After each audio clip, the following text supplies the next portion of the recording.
नमस्ते प्यारे बच्चों, कैसे हैं आप सब। आपका बहुत बहुत स्वागत है मेरे चैनल वॉच एंड लर्न पे। तो चलिए बच्चों, आज हम लोग क्लास थ्री पंखुड़ी की शाब्दिक पुनरावृत्ति सप्ताह 13 का अभ्यास करेंगे। तो चलिए बच्चों, स्टार्ट करते हैं और देखते हैं कि पहला प्रश्न क्या है। पढ़ें और नीचे दिए गए प्रश्नों के उत्तर लिखें। काकू मिट्टी के बर्तन बना रहा था। वह चाक घुमाते हुए कुल्हड़ बना रहा था। दूर से उसे मंदसा आती दिखी। काकू खुश हुआ। मंदसा ने 100 कुल्हड़ खरीदे। ठीक है बच्चों, अब हम लोग इससे संबंधित प्रश्न करते हैं। पहला है, मिट्टी के बर्तन कौन बना रहा था? काकू। मंदसा ने कितने कुल्हड़ खरीदे? 100 कुल्हड़। मंदसा ने 100 कुल्हड़ क्यों खरीदे होंगे? चाय की दुकान के लिए, वहाँ इस्तेमाल करने के लिए। ठीक है बच्चों, अब हम लोग ग्रीड वाले प्रश्नों को हल करते हैं। ग्रीड से शब्द खोजकर लिखें। यहाँ देखिए, धागा, छड़ी, छड़ी लिख दिया। राख, राख लिख दिया बच्चों। अब यहाँ पे देखिए लकड़ी, यहाँ लकड़ी लिख दीजिए। और यहाँ पे चौक खोज के लिख लीजिए। पानी भी लिख सकते हैं। और मटका, यहाँ मटका भी लिख सकते हैं बच्चों, अपने हिसाब से देख के अपने कार्य पुस्तिका में आप लोग जल्दी लिख लीजिए। अब हम लोग आगे चलते हैं। मिलान कर लिखिए और पढ़ें। ईमानदार, ईमानदार। जमींदार, जमींदार। चमकदार, चमकदार। जिम्मेदार, जिम्मेदार। ठीक है बच्चों, अब हम लोग आते हैं सप्ताह 13 के अभ्यास 2 पे और प्रश्न पहला पढ़ते हैं। पढ़े और नीचे दिए गए प्रश्नों के उत्तर लिखिए। रीना को आम खाना बहुत पसंद था। एक बार वह आम के बाग में गई। वहाँ चारों तरफ आम ही आम थे। वह बहुत खुश थी। वह आम खाना चाहती थी, पर सारे आम कच्चे थे। ठीक है बच्चों, इससे संबंधित हम लोग प्रश्न करते हैं। पहला है, रीना को क्या खाना पसंद था? आम खाना। रीना आम क्यों नहीं खा सकी? क्योंकि आम कच्चे थे। कच्चे आम से क्या क्या बन सकते हैं बच्चों? सोच के बताएं। आपके घर में चटनी, मुरब्बा, अचार बनते होंगे। ठीक है, अब इसको देख के लिख सकते हैं। अब हम लोग नेक्स्ट प्रश्न को देखते हैं। ग्रिड से शब्दों को खोज के लिखें। पहला शब्द है नारियल, लिख सकते हैं बच्चों। दूसरा है जामुन, जामुन लिख लीजिए। चेरी, सेब, सेब लिख लीजिए बच्चों। यहाँ पे आम और लीची। ठीक है, अब हम लोग आगे के प्रश्न को देखते हैं। सप्ताह 13 के अभ्यास 3 को देखते हैं।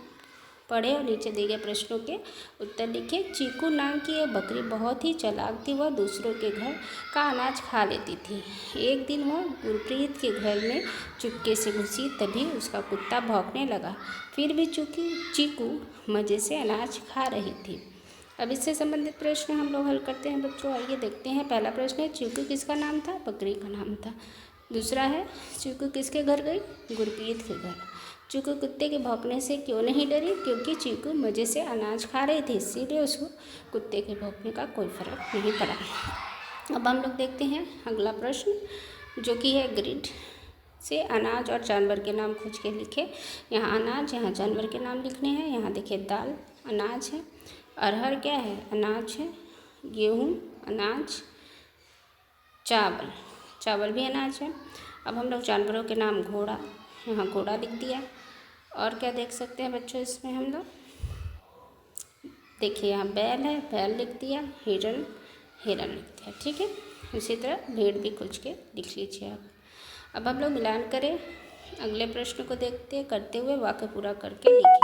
साइकिल, साइकिल सड़क पर चलती है। साइकिल सड़क पर चलती है। हाथी बहुत बड़ा है। हाथी बहुत बड़ा है। देखिए अपने कार्य पुस्तिका में लिख लीजिए बच्चों प्यारे। अब हम लोग सप्ताह 13 के अभ्यास 4 को करेंगे। पढ़े और नीचे दिए गए प्रश्नों के उत्तर लिखें। बात पुरानी थी। चिड़िया की नानी थी। नानी के चावल के 4 दाने हाड़ी में डाले थे, चीनी में मिलाए थे, दूध में पकाए थे, खीर बनाई थी, चिड़िया ने खाई थी, नानी मुस्कुराई थी। ठीक है बच्चों, इससे संबंधित प्रश्न हम लोग करते हैं। पहला प्रश्न, चावल के कितने दाने थे? चावल के 4 दाने थे। दूसरा है, चिड़िया ने क्या खाया? चिड़िया ने खीर खाया। अगर नानी ने खीर में चीनी नहीं मिलाई होती तो क्या होता? खीर मीठी नहीं लगती, फीकी लगती, बेकार लगती। ठीक है बच्चों, अब हम लोग इससे संबंधित ग्रिड वाले प्रश्नों को देखते हैं। ग्रिड से रिश्तेदार और पक्षी के नाम खोज के लिखे हैं। यहाँ पे रिश्तेदार और पक्षी के नाम। ठीक है, सबसे पहले तो भाई, ठीक है। भाई, मामा, चाची, ठीक है, यहाँ पे भाई, मामा, चाची और बुआ, ठीक है। और क्या खोज सकते हैं इसमें से? मौसी। ये सब रिश्तेदार के नाम हो गए। अब हम लोग जानवरों के नाम, जैसे कि यहाँ कोयल, कोयल लिख दीजिए, और ये बुलबुल, बुलबुल लिख दीजिए, ठीक है बच्चों। कौवा, कौवा लिख दीजिए, और कबूतर, यहाँ पर कबूतर लिख दीजिए अपने कार्य पुस्तिका में। चलिए बच्चों, हम बड़ी ई की मात्रा वाले मात्रा लगाकर नए शब्द लिखे। सवार, सवारी, बड़ी की मात्रा लगा दे पर पे थाल, थ में आ की मात्रा ठा, ल में बड़ी की मात्रा ली, थाली। बीमार, बीमार, र में बड़ी की मात्रा री, बीमारी। साथ, सा, थ में बड़ी की मात्रा थी, साथी। अब हम लोग आते हैं बच्चों दिवस 5, अभ्यास 5 पे। पढ़े और नीचे दिए गए प्रश्नों के उत्तर लिखें। मुनिया के घर एक गाय थी, वह उसे प्यार से भूरी बुलाती थी। एक दिन मुनिया बाजार गए, वहाँ से उसने मोतियों की माला खरीदी, फिर भूरी को पहनाई। माला पहनकर भूरी मुनिया को चाटने लगी।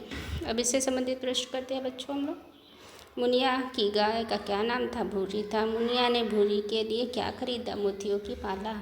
आपको लोग प्यार से क्या क्या बुलाते हैं? बेटी, बेटा, बाबू, ये सब ना बच्चों बुलाते हैं। मुन्ना, मुन्नी, ये भी लिख सकते हैं। गिट में से क्रिया शब्द खोजकर गोला बनाइए। क्रिया शब्द वो होते हैं बच्चों जो काम को प्रदर्शित करते हैं, जैसे खेलना क्रिया हुआ, पढ़ना क्रिया हुआ, सोना, नाचना, लिखना, सीखना, दौड़ना, जानना, ये सारे शब्द, गिरना, ये सभी सब क्रिया है।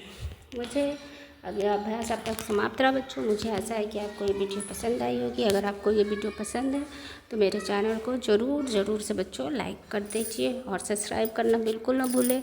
जब तक आप सब्सक्राइब नहीं करेंगे तब तक आपको मेरे वीडियो आगे का वीडियो नहीं मिलेगा बच्चों। तब तक अपना ख्याल रखिए। Till then bye bye, goodbye बच्चों।